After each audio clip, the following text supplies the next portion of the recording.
लगातार लाइब्रेरियन भर्ती में देरी को देखते हुए फिर से एक बार 24 तारीख को लाइब्रेरी एसोसिएशन के द्वारा एक आंदोलन प्रायोजित किया गया है, जो कि पटना कॉलेज से लेकर के कारगिल चौक तक जाना है। तो जितने भी लाइब्रेरियन वाले छात्र छात्रा हैं, सभी से आग्रह है कि ज़रूर आप आइए।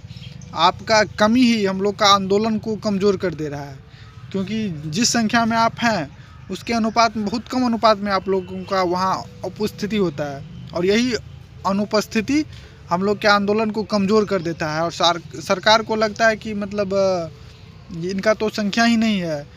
पिछले दिन आप देखे होंगे कि जो विधानसभा में लाइब्रेरियन को लेकर प्रश्न पूछा गया था, उसके जवाब गोल मोटोल ऐसे आया जिसमें मतलब कुछ भी स्पष्ट नहीं किया गया कि कब आएगा, कैसे, कुछ भी नहीं। और आप लोग ये भी तो सुनिए चुके होंगे कि शिक्षा मंत्री जी एक इंटरव्यू में बताते हैं कि पहले टीचर वाले का आएगा बहाली, उसके बाद लाइब्रेरियन और बाकी सब का बहाली आएगा।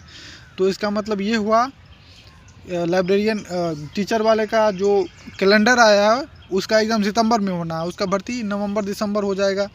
तो मतलब 2026 पूरा चला गया।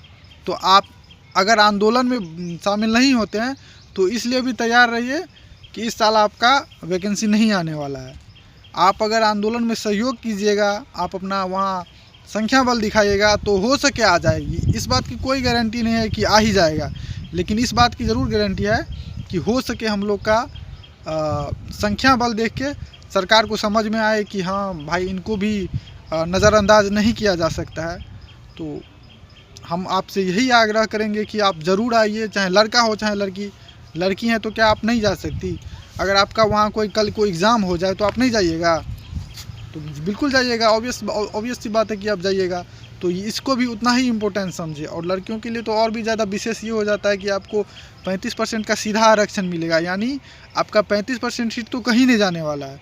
उसके बाद भी आपको और भी जो बाकी जो बचा उस 65% उसमें भी आपका भागीदारी होगा। तो आपके लिए तो मस्ट ही जाना चाहिए।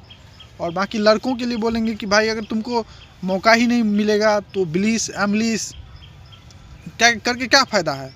कोनो मतलब नहीं होता है। पैसा भी ख़त्म होता है, एनर्जी भी ख़त्म होता है, समय भी जाता है, कोनो मतलब ही नहीं बनता है इस सब का। तो हम सबसे यही बात आग्रह फिर से करना चाहेंगे कि आप ज़रूर पटना आइए, हम लोगों का साथ दीजिए। हम भी वहाँ पहुँच रहे हैं, बाकी एसोसिएशन वाले भी और कुछ टीचर्स भी वहाँ पहुँच रहे हैं।